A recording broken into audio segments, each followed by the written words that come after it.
So this poem, something to hold on to, and a little serious for a minute here now, but about 5 or 6 months before I started coming to Dipamkara, my daughter Claire died. She was 20, and that's what brought me into this path 10 years ago. So it's my 10-year anniversary. And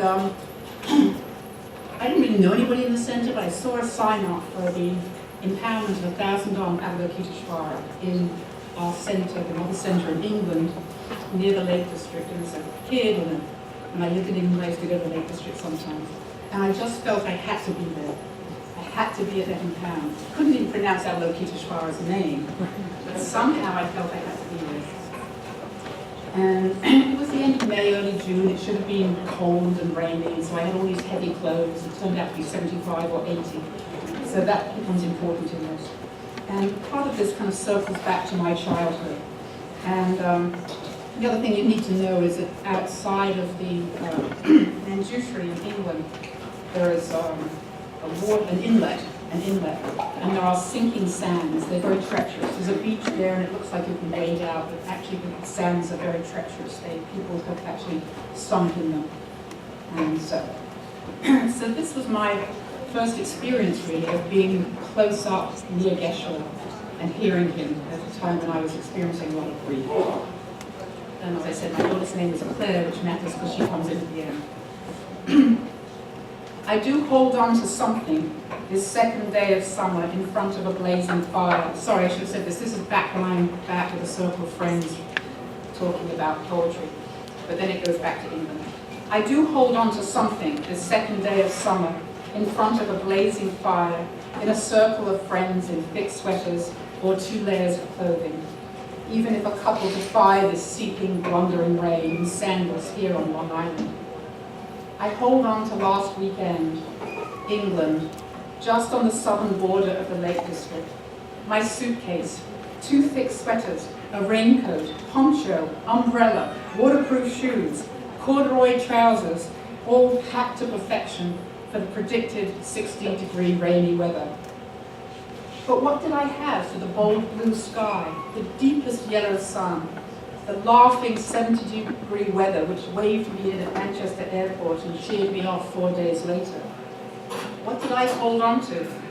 Certainly not suitable lightweight summer clothing or a stout walking stick, suntan lotion, a large beach towel. I held on to 1900 Buddhists, teachings on compassion.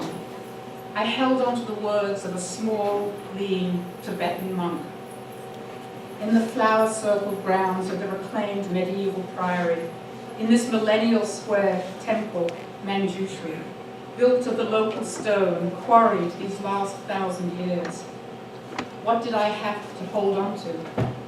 Childhood memories of Cambridge, medieval stone colleges and manicured gardens, of this Lake District and its wild waters, these northern accents, the blue, bold warmth of 1,900 people learning how to let the deep sun of compassion defeat the rounds of global suffering, a blue sky of beaming emptiness, a warm yellow circle of immediate bliss, a full moon reflected in 2 mirrors appearing to my sleepy mind in bed, outside the bleating of goats, calls of cockerels, and the sea lapping over treacherous sinking sands and currents that roil to death.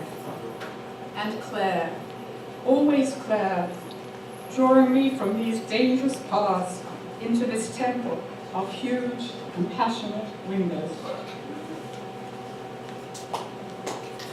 And the second poem is called I'm Happy That. And it's, we've been taught a lot recently in various teachings about how every time we feel happy, we're actually receiving a blessing. And so I guess this is a poem really about blessings. And it kind of finishes up in a surprising place. So if you drift off, just come back for the end.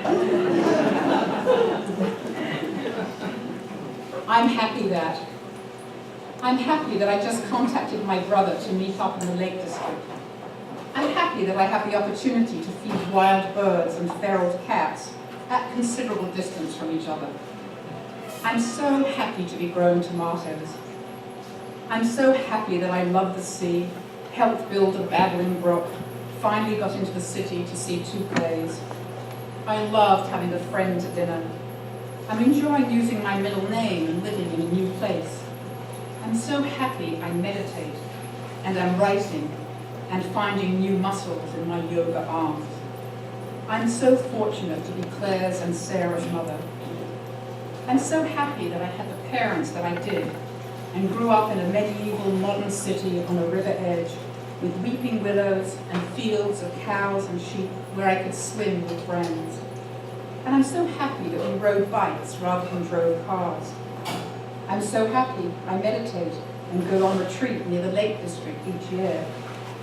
I smile with joy at the sky, the glint of water, a teenager's outrageous clothing, at a spider or bee sharing my house, at the elegance of the daddy long legs, and at the beautiful fluorescence of a slug's trail.